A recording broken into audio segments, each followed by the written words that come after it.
बिस्मिल्लाहिर्रहमानिर्रहीम। अस्सलाम वालेकुम नाज़रीन कराम, मैं हूं मखदूम शहाबुद्दीन और आप देख रहे हैं मेरा फेसबुक और यूट्यूब चैनल। उम्मीद करता हूं आप सब लोग बखैर वाफियत होंगे और जहां भी होंगे अपने अहले खाना समेत खुश भी होंगे और महफूज भी। नाज़रीन कराम, आज बरोज़ जुम्मा कुछ बड़ी अहम तरीन डेवलपमेंट्स हुई हैं। एक तरफ तो इमरान खान साहब ने मुल्क गिर एहतजाज की कॉल दी हुई थी बाद अज़ नमाज जुम्मा। पाकिस्तान के तूलो अर्ज में रैलियां हुई हैं, मुजाहरे हुए हैं और खिलाड़ियों ने अपना लोहा मनवाया है। कल रात भी क्रैकडाउन की इत्तलात थी, आज भी क्रैकडाउन की इत्तलात आई, लेकिन इसके बावजूद कप्तान के खिलाड़ी कप्तान के लिए बाहर निकले। इसके साथ साथ कुछ और पॉलिटिकल हैपनिंग्स भी हैं। पाकिस्तान तहरीक इंसाफ ने एस्टैब्लिशमेंट के खिलाफ एक और महाज खोल लिया है। इमरान खान साहब ने भी अडियाला जेल से बहुत तफसीली गुफ्तगू की है और एक बहुत वाज़ेह और दो टोक मैसेज जो है वो इमरान खान साहब की तरफ से आया है। वहीं दूसरी जानिब इमरान रियाज खान, आपको पता है कि पहले गायब रहे, फिर इवन जब वो गायब होकर वापस आए तो अरेस्ट हुए, फिर उसके बाद उनका नाम ECL में था, he was not allowed to travel for हज। इमरान रियाज खान जो हैं उन्होंने एक वीडियो शेयर की है। ये वीडियो एक फौजी जवान की है और यकीन माने कि इस वीडियो को देख के आपका जो दिल है वो कांप उठता है और रूह जो है वो भी कांप उठती है। मैं इस वीडियो के हवाले से भी कुछ डिटेल्स जो है वो आपके सामने रखूंगा। अगर अभी तक आपने इस वीडियो को लाइक नहीं किया तो लाइक जरूर कर लें। आपके लाइक्स और कमेंट्स हमारे लिए बहुत ज्यादा अहमियत के हामिल हैं। सबसे पहले तो नाज़रीन कराम, पाकिस्तान पीपल्स पार्टी और पाकिस्तान मुस्लिम लीग नवाज वाले जो हैं वो एक बजट पास करवाना चाह रहे हैं, जिस बजट का ना नून लीग को पता है ना पीपल्स पार्टी को पता है। बल्कि अभी बिलावल की मुलाकात हुई तो खबर आ गई कि मामला तय हो गए, लेकिन जी फिर शाजिया मरी साहिबा ने कहा नहीं जी डेडलॉक बरकरार है। लेकिन असल खबर यह है, मैं हमेशा फैसल वाडा साहब या इस तर्ज के जो सियासतदान है इंतहाई काबिल एहतराम है हमारे लिए, सारे पाकिस्तान के शहरी हमारे लिए काबिल एहतराम है, लेकिन मैं उनके लिए हमेशा कहता हूं कि एक तिनका हकीर हूं लेकिन मैं हवाओं का पता देता हूं, तो वो डायरेक्शन ऑफ द विंड्स जो है वो आपको समझ आ जाती है। फैसल वाडा साहब ने कहा है, आज़ाद सेनेटर जो कि सियासी जमातों के वोट से बने लेकिन आज़ाद हैं, कहते हैं कि बजट को किसी सूरत कोई रोक नहीं सकता, ये डंके की चोट पर पास होगा और डंके की चोट पर ठोक बजाकर निचकारी भी होगी। बजट में तरामीम की गुंजाइश है, हम सब टैक्सेस में अपना अपना बोझ उठाने को तैयार हैं, लेकिन बजट में कुछ कोताहियां और नालायकियां होंगी, लेकिन यह बजट डंके की चोट पर मंजूर होगा। ये बजट जो है बाज़ाब्ता तौर पर इन्होंने ये बात वाज़ेह कर दी है।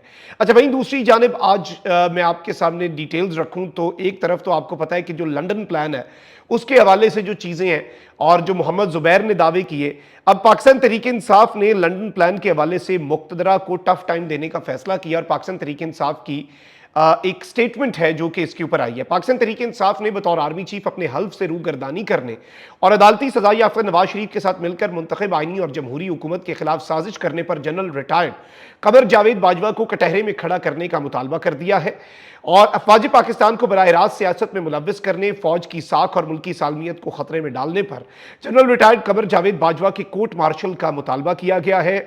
जमहूरियत और अवाम की मुंतखब हुकूमत के खिलाफ साजिश में जनरल बाजवा की मुआवनत करने पर नून लीग के सरबराह नवाज शरीफ को भी शामिल तफ्तीश करने की जरूरत पर जोर दिया है। साबित हो गया कि जाती उमरा के कज़ाक आइन, कानून, जमहूरियत और अवाम के वोट की हुर्मत के खिलाफ रचाई जाने वाली हर साजिश के मरकजी किरदार हैं। ये कहना है तर्जुमान तहरीक इंसाफ का। जनरल रिटायर्ड कमर जावेद बाजवा हर लिहाज से एक कौमी मुजरिम है जिसने अपनी जाती मफाद के लिए बहैसियत इदारा फौज, मुल्क, आइन और जमहूरियत को दांव पर लगाया। रिजीम चेंज साजिश से लेकर अब तक सामने आने वाले तमाम शवाहिद और शहादतें जनरल बाजवा के घिनौने किरदार पर दलालत कर रहे हैं। एक के बाद दूसरे शहादत ये वाज़ेह कर रही है कि जनरल बाजवा मुल्क को दरपेश सियासी, आइनी, जमहूरी, मुआशी और इंतजामी बहरान का बराह रास्त जिम्मेदार है। वाशिंगटन में पाकिस्तानी सफीर को भिजवाए गए साइफर के मतन, मुंतखब जमहूरी हुकूमत का तख्ता उलटने की साजिश और इससे जुड़े वाकयात के बाद मरीम नवाज के तर्जुमान की शहादत जनरल रिटायर्ड कमर जावेद बाजवा के गैर आइनी, गैर कानूनी और खिलाफ मनसब एम्बिशंस पर मोहरे तस्दीक है और इस सब के अंदर एक बहुत बड़ा और दो टोक और वाज़ेह मुतालबा जो है वो पाकिस्तान तहरीक इंसाफ की तरफ से कर दिया गया है। अब जरा आगे बढ़ते हैं, कुछ और चीजें हैं जो आपके सामने रखनी है। इद्दत केस की आज समाअत हुई है और उस केस की समाअत के दौरान कुछ कहके भी लगे हैं, लेकिन ये कहके हंसने वाली बात तो नहीं थी, मकामे मौत है सिस्टम के लिए कि ये केस पीछे बच गया हुआ है। अब इस सब के अंदर मैं आपको ये बताऊं कि district and session court Islamabad में इद्दत में निकाह केस में बानी PTI इमरान खान और बुशरा बीबी की सजा के खिलाफ अपीलों पर समाअत जज अफसल मजोका की अदालत में हुई اور بانی پی ٹی آئی کے وکیل سلمان اکرم راجہ اور بشرا بی بی کے وکیل عثمان گل جو ہیں عدالت میں پیش ہوئے، جبکہ خاور مانیکا کے وکیل زاہد آصف جو ہیں وہ بھی بہت ڈیلیز کے بعد عدالت میں پیش ہوئے۔ سماعت کے آغاز پر خاور مانیکا کے وکیل نے سماعت بغیر کارروائی ملتوی کرنے کی استدعا کی، جس پر جج نے خاور مانیکا کے وکیل سے مکالمہ کرتے ہوئے کہا کہ اس کیس کی سماعت ملتوی ہو نہیں سکتی، جیسے اب کرنا تو چاہتے ہوں یا نہ کرنا چاہتے ہوں، چاہتے ہوئے بھی نہ چاہتے ہوں یا جو بھی ہو، لیکن اسلام آباد ہائی کورٹ کے حکم کے مطابق اب انہیں جلدی فیصلہ کرنا ہے۔ فاضل جج نے ریمارکس دیے کہ 25 جون کو مرکزی اپیلوں پر سماعت ہے، تب تک لازمی دلائل فائنل کرنے ہیں، آپ خاور مانیکا سے رابطہ کر لیں اور power of attorney WhatsApp پر منگوا لیں۔ جج افضل مجوکا نے بانی پی ٹی آئی اور بشرا بی بی کے وکلا سے مکالمہ کرتے ہوئے کہا کہ میرے 2 سوالوں کے جواب دے دیں، مجھے سزا معطلی پر مطمئن کر دیں۔ وکیل سلمان اکرم راجہ نے کہا کہ میں آج اپیلوں پر دلائل دوں گا، جبکہ عثمان گل نے کہا کہ عدالت کی مکمل معاونت کے لیے تیار ہوں، میں نے اڈیالہ جیل جانا ہے، پیر کو دلائل دوں گا۔ آج سلمان اکرم راجہ دلائل دیں گے، جس پر جج نے کہا کہ پیر کو سماعت کرنا ممکن نہیں، ہم منگل کو سماعت کر لیں گے۔ سلمان اکرم راجہ کا کہنا تھا کہ جو اعلیٰ عدلیہ سے بعد میں فیصلہ آیا اس پر بھی عدالت عمل کرے، 1985 کی آئینی ترمیم کے بعد صورتحال تبدیل ہو گئی۔ سلمان اکرم راجہ نے کہا کہ شریعت کورٹ کے دائرہ اختیار میں دیا گیا فیصلہ آخری اتھارٹی ہے، شریعت عدالت کے قیام سے پہلے کے فیصلوں کا حوالہ نہیں دیا جا سکتا۔ اسلام میں ایک اصول ہے کہ عورت کی ذاتی زندگی میں نہیں جھانکنا، اسلام میں خاتون کے بیان کو حتمی مانا جاتا ہے، عدت کے 39 دن گزر گئے اس کے بعد مزید نہیں دیکھا جائے گا۔ انہوں نے کہا کہ اعلیٰ عدلیہ نے سارا قصور شکایت کنندہ پر ڈالا جنہوں نے عورت کا بیان نہیں دیا، عدالت نے عدت کے 39 ڈیز گزرنے پر شکایت خارج کر دی تھی۔ جج افضل مجوکا نے کہا کہ سیشن عدالت کی جانب سے سپریم کورٹ کے فیصلے کو غلط قرار نہیں دیا جا سکتا۔ سلمان اکرم راجہ نے کہا کہ مسلم فیملی لاء میں عدت کا لفظ استعمال نہیں ہوا، چیئرمین یونین کونسل کو طلاق کا نوٹس جانے کے بعد 90 روز گزرنے چاہیے۔ اس کیس میں دونوں فریقین مان رہے ہیں کہ طلاق تو بہرحال ہو گئی، عدت کا تصور شرعی ہے، شریعت لاء کے بعد سپریم کورٹ نے شریعت پر مبنی فیصلے ہی کیے، اس سے پہلے اور حالات تھے۔ اب اس سب کے اندر میں آپ کو یہ بتا دوں کہ جج افضل مجوکا نے اور بھی بہت سی چیزیں پوچھی، اور ایک سوال جج افضل مجوکا نے کہا کہ یہ تو مانے نا کہ فراڈ عمران خان کے ساتھ ہوا ہے، اس پر عدالت میں کہہ کے لگے، لیکن I don't see a point، یعنی وہ یہ کہہ رہے ہیں کہ بشرا بی بی نے غالباً فراڈ کر دیا عمران خان صاحب کے ساتھ، but this is not the thing۔ اور اس سب کے اندر میں آپ کو یہ بتا دوں کہ جج افضل مجوکا جو ہیں انہوں نے سوال کیا کہ خاور مانیکا کو کب معلوم ہوا کہ بشرا بی بی اور بانی پی ٹی آئی کا نکاح ہوا، جس پر ان کے وکیل زاہد آصف نے کہا کہ میں خاور مانیکا سے پوچھ کر عدالت کو بتاؤں گا۔ بیسیکلی یہ ڈیلنگ ٹیکٹکس جو ہیں وہ اپنانا چاہتے ہیں۔ وکیل سلمان اکرم راجہ کا کہنا تھا کہ بانی پی ٹی آئی پر تو کوئی الزام بھی نہیں، جس پر جج نے ریمارکس دیے کہ یہ تو مانے کہ فراڈ عمران خان کے ساتھ ہوا۔ جج افضل مجوکا نے 27 جون سے قبل اپیل پر فیصلہ کرنا ہے، اگر کوئی فریق حاضر نہ بھی ہوا تو انہیں فیصلہ کرنا پڑے گا، اور 25 جون تک یہ سماعت جو ہے ملتوی کر دی گئی ہے۔ But I think this is something very sad, اور جو اس وقت ہو رہا ہے اور جو ڈسکشنز ہو رہی ہیں یہ دکھ کا مقام ہے، اور سسٹم کے لیے بھی یہ بہت انتہائی گھٹیا سی چیز ہے۔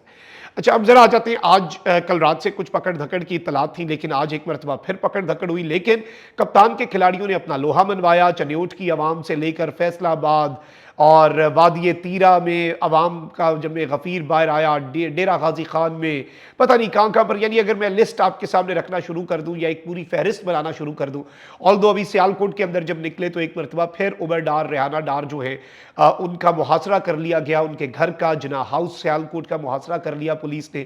سسٹم سے خوف زدہ ہے، اور سسٹم خوف زدہ ہے اس وقت جو عوام کا ایک اندر ہی اندر جو چیز پک رہی ہے، اور وہ اسے دبانا چاہ رہے ہیں، بٹ دے ڈونٹ انڈرسٹینڈ کہ یہ والکینو کی طرح آپریٹ کرتی ہیں چیزیں۔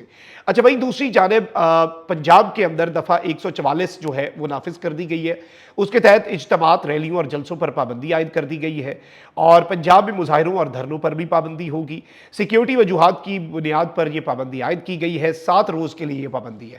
اب بیسیکلی اس کی خلاف ورزی کے مقدمات قائم ہوں گے اکراس دی کنٹری۔ آپ دیکھیں گے کہ اس دفعہ کی جو وہ باقی مندرجات ہیں ان کی خلاف ورزی کا کیس جو ہے وہ اب بنے گا پاکستان تحریک انصاف والوں پر، لیکن جو سٹیٹمنٹ دینی تھی، جو ایک کیس بلڈ کرنا تھا پی ٹی آئی والوں نے، وہ کر دیا۔ اب ذرا آ جاتے ہیں عمران خان صاحب کی میڈیا سے آج جو غیر رسمی گفتگو ہوئی ہے اس کے اوپر۔ عمران خان صاحب نے کہا کہ میں پاکستان کے لیے مذاکرات کرنا چاہتا ہوں، اپنی ذات یا حکومت کے لیے مذاکرات نہیں کرنا چاہتا۔ پہلے بھی کہا تھا کہ اگر میرے پیچھے ہٹنے سے ملک کو فائدہ ہے تو مجھے مطمئن کریں، میں پیچھے ہٹ جاتا ہوں۔ محمود خان اچکزئی اگر کوئی آفر لے کر آئیں گے تو پھر مذاکرات کرنے کا سوچیں گے، مذاکرات ایسے تو نہیں ہوتے۔ ہم نے محمود خان اچکزئی کو سیاسی اتحاد کے ساتھ بات کرنے کی اجازت دی ہے، نون لیگ سے ہم کیا مذاکرات کریں، کیا ہم ان سے موسم کی بات کریں؟ اگر مذاکرات किए तो इनकी हुकूमत चली जाएगी। इस वक्त मुल्क क्राइसिस में है, हुकूमत ने अपने खर्चे कम नहीं किए। जो तकलीफ दे बात है, मौजूदा हुकूमत मुल्क में सरमायाकारी का माहौल नहीं बना सकी। मुल्क को सर्जरी और मैंडेट वाली हुकूमत की ज़रूरत है और जो रिफॉर्म्स करके मुल्क को बचा सके। पाकिस्तान जिंदगी मौत की जंग लड़ रहा है। मौजूदा बजट ने साबित किया कि मैंडेट के बगैर हुकूमत रिफॉर्म्स नहीं कर सकती। प्रोफेशनल्स और कौम पर टैक्सों की बारिश कर दी गई। 1 जुलाई को आने वाले बिजली के बिलों के बाद कौम के होश उड़ जाएंगे। लोगों की कुव्वत खरीद खत्म हो चुकी है। अवाम ने अब सड़कों पर आना है। ऐसी कानून साजी की गई कि हवाला हुंडी से पैसा मुल्क से बाहर भेजने को रोकने का तरीका ही मौजूद नहीं। केपी में लोड शेडिंग के मामले पर गंडापुर से किए गए वादे को तोड़ा गया। बिजली चोरी पुराना मसला है। बाकी बातें भी खान साहब ने की और इस सब के अंदर खान साहब ने यह भी कहा कि शहबाज शरीफ के 5, नवाज शरीफ के 4, मरीम नवाज के 2 और जरदारी के 10 मुकदमात नए कानून बनाकर खत्म किए गए। NRO 2 में बहुत बड़ा फ्रॉड किया गया। ऐसी तरमीम की गई जो बनाना रिपब्लिक में भी नहीं की जाती। नैब कवानीन में तरमीम करके अपनी चोरियां छुपाई गई। फिर खान साहब ने कुछ और बातें भी कही और खान साहब ने यह भी कहा कि मुझे जेल में 5 साल तक रखने का एहसन इकबाल का जो बयान है वो बेसिकली अदलिया की तौहीन है और अदलिया के लिए एक आई ओपनर है कि उनकी औकात कोई नहीं है और फैसले कहीं और होते हैं। फिर खान साहब ने कहा, दोबारा रिपीट किया कि जिसने सीसीटीवी फुटेज चोरी की है 9 मई भी उसने ही करवाया। फिर खान साहब ने यह भी कहा कि अली अमीन गंडापुर को एजेंसियों के लोग जो हैं वो बेसिकली मिलने नहीं देते। अब एक तरफ नाज़रीन इकराम ये सारी की सारी डेवलपमेंट्स हैं जो आपके सामने हैं और ये पूरे का पूरा मामला जिस तरह का मुल्क के अंदर बन चुका है। अब से कुछ देर पहले इमरान रियाज जो है उन्होंने एक वीडियो शेयर किया and it was without caption. Although कुछ लोग इसके ऊपर अजीब व गरीब सी तनकीद भी कर रहे हैं। ये पाक फौज का एक जवान है और आपको पता है कि हमारे जवान हमारा फ़ख्र है, हमारा असास है। अगले दिन एक दहशत गर्दी का हमला हुआ। I am still not over the fact के उस नौजवान की 5-6 दिन बाद शादी थी, कार्ड छप गए हुए थे, उसकी माँ पे क्या वो हमारे देखिए हमारे जवान हमारी फौज जो सरहद पे हमारी हिफाजत कर रहे हैं, हम उनके मकरूज़ हैं और इसमें कोई दूसरी राय नहीं। और ऑब्वियसली वो सरहद पे होते हैं, वो अपने वहाँ पर नगमे गाएं, तराने गाएं, शायरी करें, कुछ भी हो। और इसी तरह से there is a new format of songs, rap songs जिसे कहते हैं। ये नई जनरेशन में काफ़ी फेमस है, स्पेशली जो जनरेशन जेन ज़ी जिन्हें कहते हैं उनमें इट्स क्वाइट फेमस। तो बेसिकली एक फ़ौजी जवान है और वो बहुत ही खूबसूरत किस्म का रैप कर रहा है और ये इमरान रियाज ने शेयर किया। इट्स अ विजुअली और सुन के भी बड़ी इसमें वो एक होती है कि जो जज्बा ईमानी है वो सरशार कर रहा है कि खून बहा और हम गफलत की नींद सोते रहे, उम्मीद की सदाएं आती रहीं और मुझे कौन देगा रोटी कपड़ा मकान और जब उसके सब के बदले मेरी जान जाती रहती है। इस तरह का उसने खुद ये रैप सॉन्ग लिखा है। और फिर इन्होंने कहा कि जी जब लाशें गिरती हैं, दिए बुझते हैं तो माएँ रोती हैं और बेटी छोटी है फिर भी कहती है कि बाबा कहाँ गए। और ज़ाहिर बात है ये सोचें कि वो ये गम जो है इस गम को किस तरह से सहते हैं और इस तरह के ये बड़े एक और इसमें खुदा के सामने किस तरह से जाओगे। तो ये वीडियो क्लिप जो है ये काफ़ी डिस्कशन का टॉपिक बना हुआ है इस नौजवान का, जिसमें he singing a rap song और it is getting quite viral. But I don't see a point to criticise it, let's be very honest. देखें और इसमें कोई वो राय नहीं होनी चाहिए जिस तरह इमरान खान साहब कहते हैं कि फ़ौज इस मुल्क के लिए इमरान खान से भी ज़्यादा ज़रूरी है और एक मजबूत फ़ौज होना एक मुल्क के लिए कितना ज़रूरी है ये हमें पता है। मैं बस हमेशा हमारा नुक्ता बेसिकली हमेशा ये होता है कि सहाफ़ी के तौर पे मुझे अपना कॉन्स्टिट्यूशनल रोल निभाना है, ब्यूरोक्रेट को अपना कॉन्स्टिट्यूशनल रोल, जज को अपना कॉन्स्टिट्यूशनल रोल, सियासतदान को, जर्नैल को, सबको अपना अपना कॉन्स्टिट्यूशनल रोल निभाना है, कॉन्स्टिट्यूशनल रोल जो है वो निभाना है। लेकिन इसका मतलब कतन किसी भी सूरत ये नहीं हो सकता कि हम बिला वजह की तनकीद करें। और ये इमरान रियाज ने अच्छा किया, बल्कि उन्होंने ये वीडियो जो है ये शेयर किया और एक मैसेज दिया कि we stand with our armed forces. जो हमारी आर्म्ड फोर्सेज हैं उनके साथ खड़े होते हैं। तो there is nothing wrong in that. अपना बहुत ख्याल रखें। लानिकमान पाकिस्तान जिंदाबाद।